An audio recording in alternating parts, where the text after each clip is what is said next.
This is Bryan Fischer on gay people. What a surprise. I never would have thought Fischer talking about gay people. Who would have thought? Let's listen.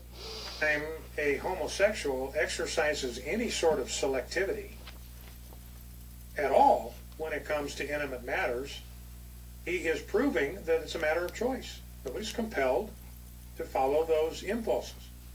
Now, it's interesting, you know, I was struck by the phrase in Philippians 3:19, they glory in their shame. They glory in their shame. They celebrate, they honor, they pride in things that ought to be matters of shame, humiliation, and embarrassment. And when you have the President of the United States, this is what is significant about this, the President of the United States out there honoring, celebrating sexual perversity. This homosexuality is a perversion of God's design for human sexuality. But now you have the President of the United States openly celebrating sexual deviancy.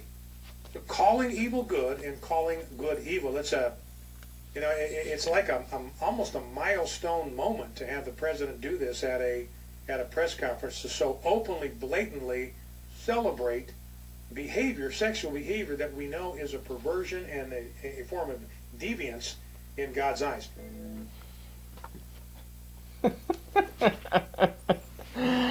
Oh, this guy's awesome, man. Here, I'm going to do my impression of Bryan Fischer when he's preparing for his show. All right, segment 1, let's talk about homosexuality. Segment 2, homosexuality. Segment 3, homosexuality.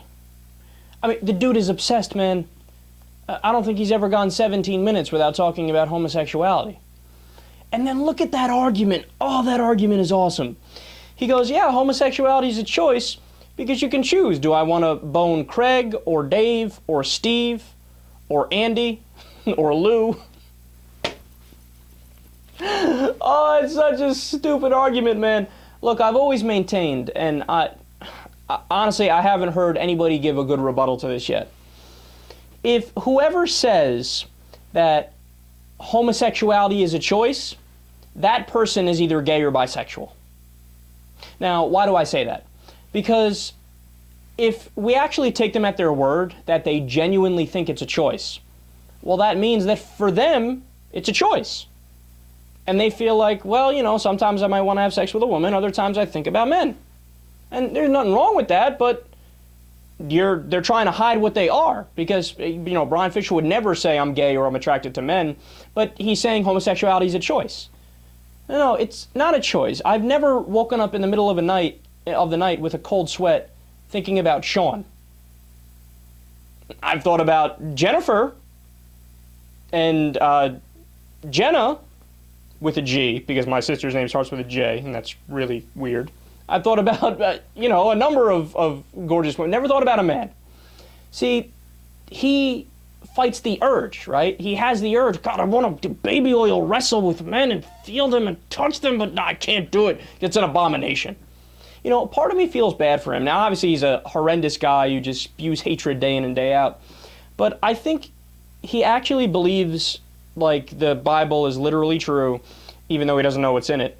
And I think he fears, like, persecution in the afterlife, like he'll go to hell if he gives into his craving to want to have sex with men. And that's a sad life to live, man. His entire life is a lie. I mean, and all it would take to free somebody like him is to realize that the Bible's bullshit. It is, man, it is. I'm sorry. Just like you look at the Bhagavad Gita and say it's bullshit, and you look at the Quran and say it's bullshit, and you look at the Roman gods and the Greek gods and say it's bullshit, they look at you and say the Bible's bullshit. But guess what? You're all wrong. It's all bullshit. And the second you realize that's the case, then all of a sudden his entire worldview and the arguments he was making crumbles down. Why? Because look, he's saying, oh my God, the president's embracing immorality by saying that gay is fine, yada, yada, yada, yada, yada. But it's only immoral if you view it through the prism of Leviticus and the Bible. Outside of that, there's nothing wrong with homosexuality. Look, I said it once, I'll say it again. All of their arguments, first is the religious argument, bullshit. Then is the tradition argument, which is bullshit because biblical marriage is polygamy, not one man, one woman. So that's not true. And then the third argument they use is it's just unnatural. I got news for you. Being gay occurs in nature. That is the very definition of natural. Now, it's not the majority position. There's a majority of people are heterosexual, and there's a spectrum of sexuality where you're either heterosexual, you can be gay, you can be bisexual, you can be bisexual but lean to a certain preference. There's a spectrum of sexuality, right? But it occurs in nature, so it is natural.